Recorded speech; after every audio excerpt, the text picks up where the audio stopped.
Okay, there's the flight controller. There's pictures I sent you. I sent you a picture of the receiver and the setup. So we'll go to here.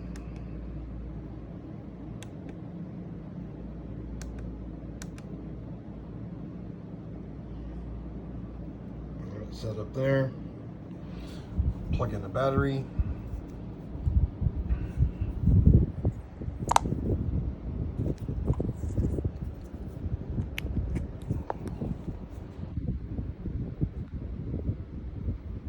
Plug in the battery, the receiver is bound, flight controller is powered up. We're showing that we have the telemetry from the receiver. So we can go to page.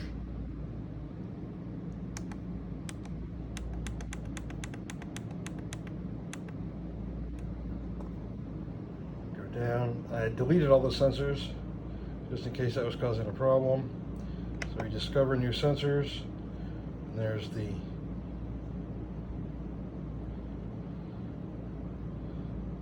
sensors from there.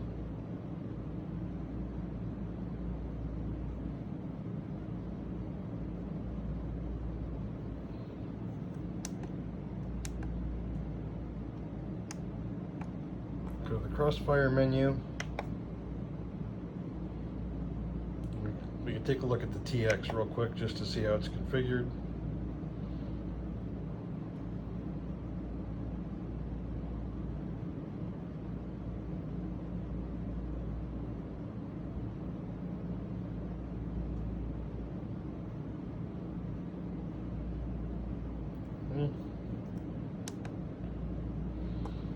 Go to the Nano.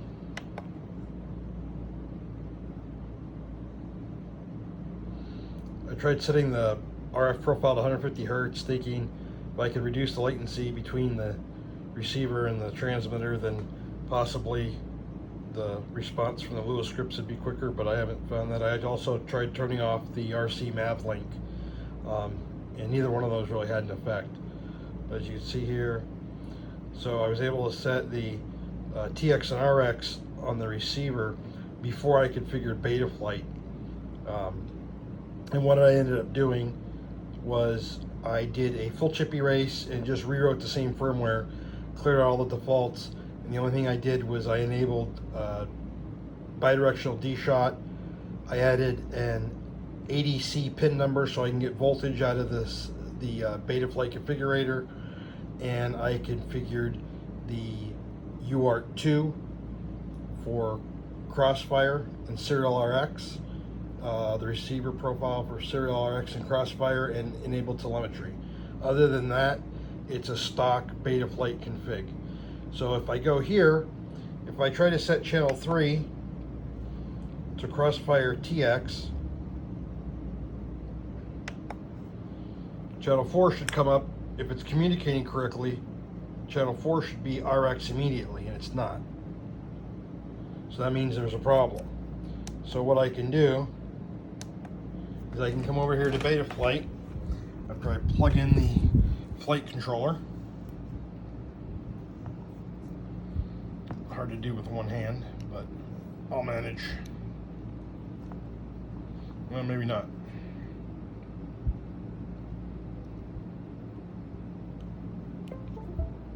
Okay. Come over to Betaflight, connect. And if I go to ports, turn off Serial RX, save and reboot. Okay, you're rebooted. So let's see if we can configure the receiver now.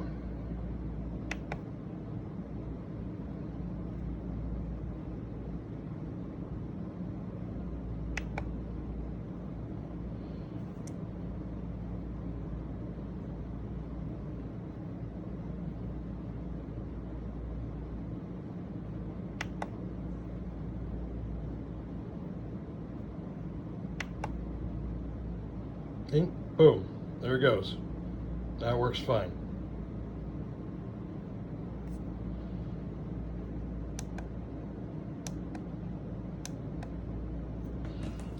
Go back to Betaflight.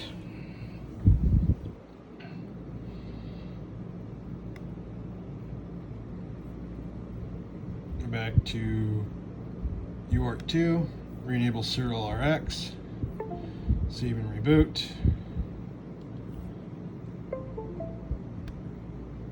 Connect, go to the receiver tab, and we can see by the numbers moving that it is communicating with the receiver, and there's movement. Now if I go back and I try to remove,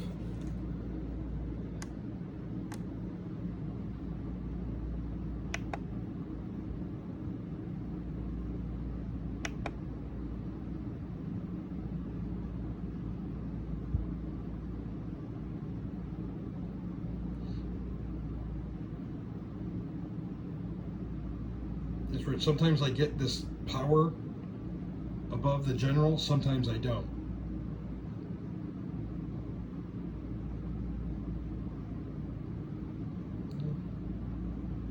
And if you look, the channel mapping is cut off, so that doesn't always work either. So we go back up to here. If I try to turn this back to channel 3, turn this back to channel 4.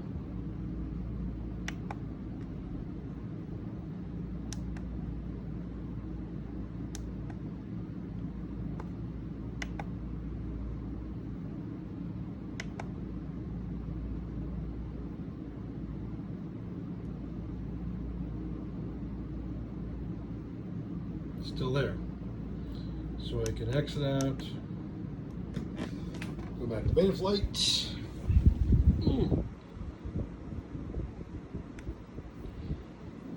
Disable serial RX.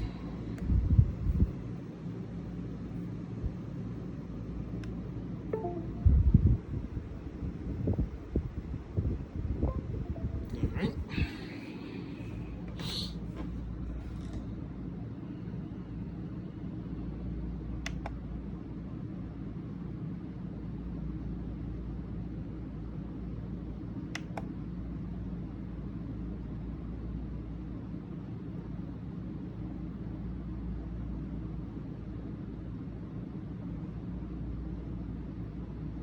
And now the channel map's there,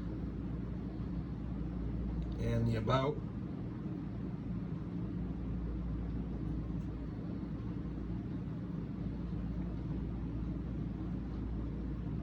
So I put this back to channel 3, and channel 4 goes back. And you saw before with the serial RX enabled, even though I changed 3, 4 does not change. And that's the crux of my problem. And it does it on, this is a GEP-RC F722 VT Dual, and the Bluetooth module has never been enabled. It also did it on a SP Racing, the H7 Extreme, which I wouldn't expect it to have resource problems, but it also started wigging out on the I2C. That's a newer board, so maybe there's going to be some config changes down the road. But it also did it on a Mid-K System F722 SE board that I have, that I tried it on. The only way to be able to configure the receiver, and I tried the Nano receiver I have and Diversity, and they both exhibit the same problem. You have to disable the serial RX, or you can actually go into the configuration tab and change it to like F port or something else. But if it's configured with serial RX on and Crossfire enabled, once it's connected, I can't change anything.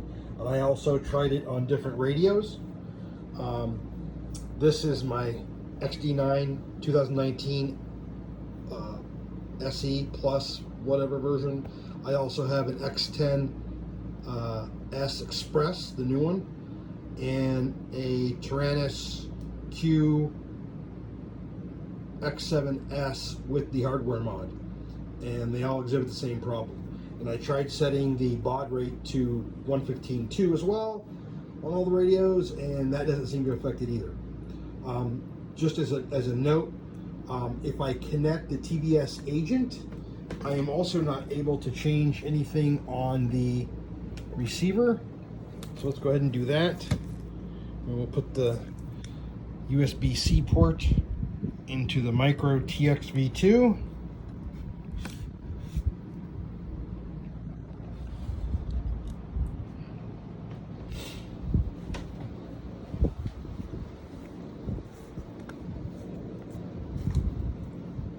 And we'll close Betaflight. And we'll open up the agent.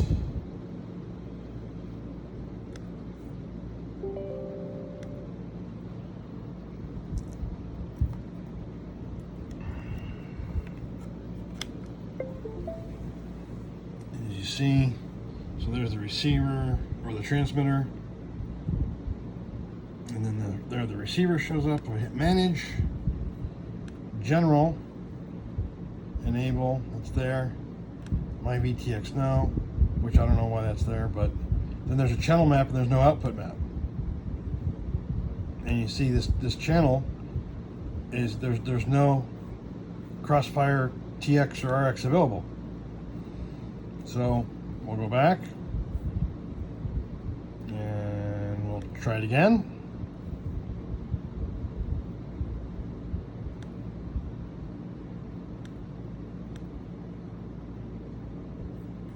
Nothing.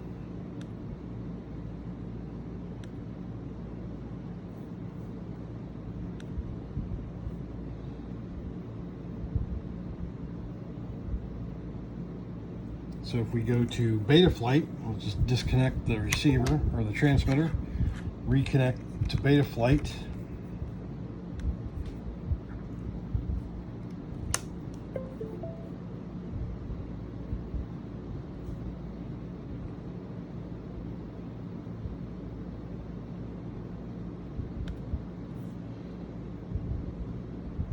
Okay, you see UART2 is still disabled here. I don't know why I can't talk to the receiver still powered on. Got a green light on there.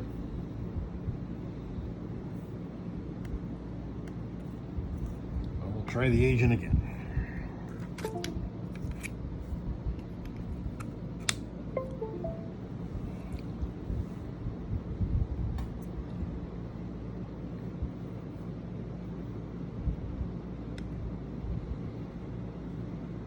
Hey, there we go. Now we have a channel. And my VTX is gone. So I don't know why it was showing my VTX on the receiver side when that's supposed to be on the TX side. So I don't know. It's getting confused somehow. We go about, general, and the channel map's still gone.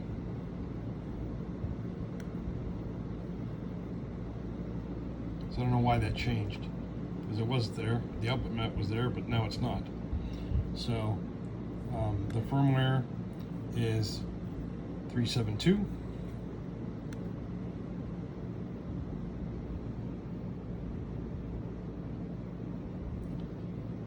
So I'm going to go back to Betaflight.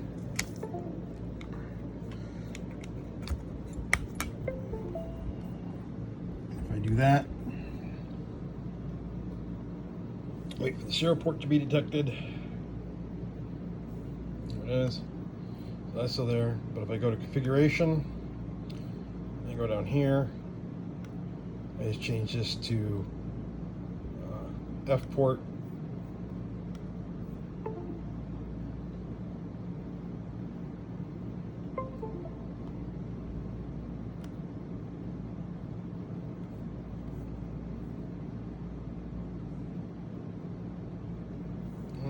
Disconnect. Plug back in the receiver.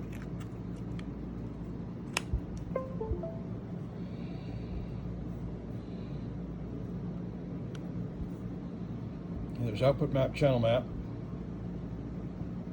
And then it just goes to general and channel map. It doesn't know what it's doing.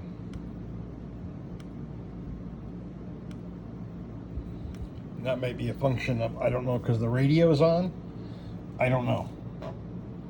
But if we go to the radio, let's see what the radio says about the receiver.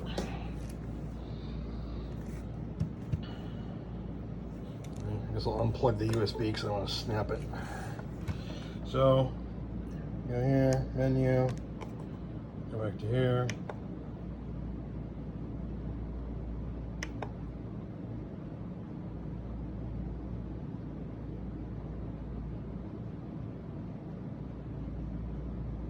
See, there it is. And because we have all that disabled, I should be able to change this to TX, and it should just take right away. Yep.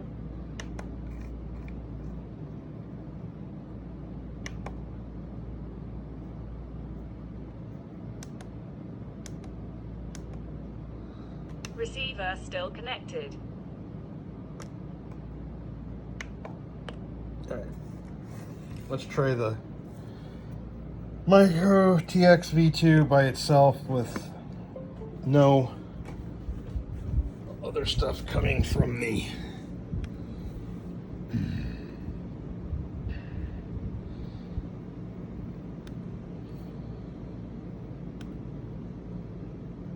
see, and there's in the Nano, it's listing on my VTX.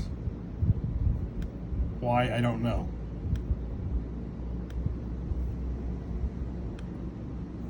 This is so bizarre.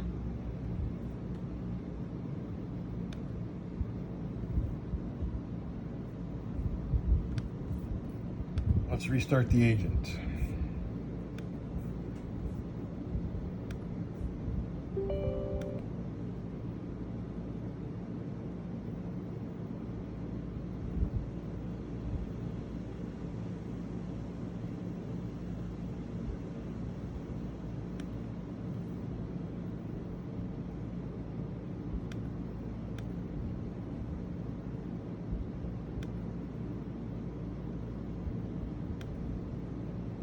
And still nothing about the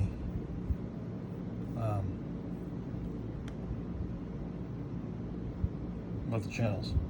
So let's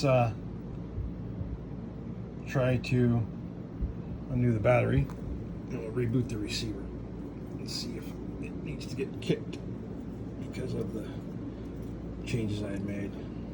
Which, I mean, it's working fine via the script. It seems to be okay there.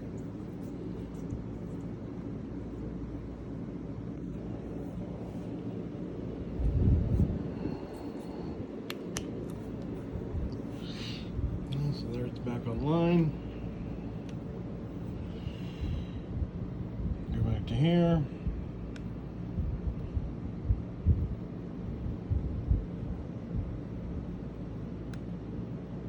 Hey, there it is. It rebooted. It seems happier. So I can see the things there. And I should be able to change this here now.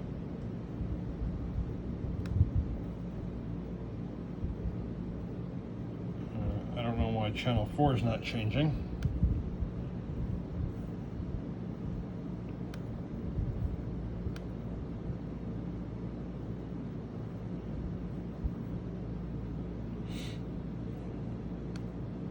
Channel maps there.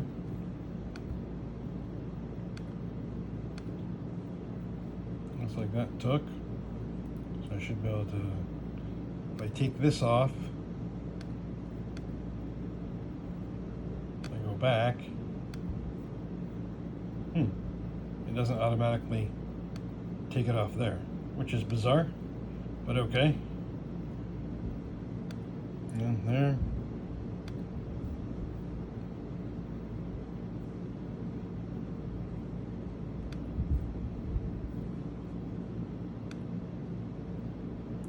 TX. Whoop.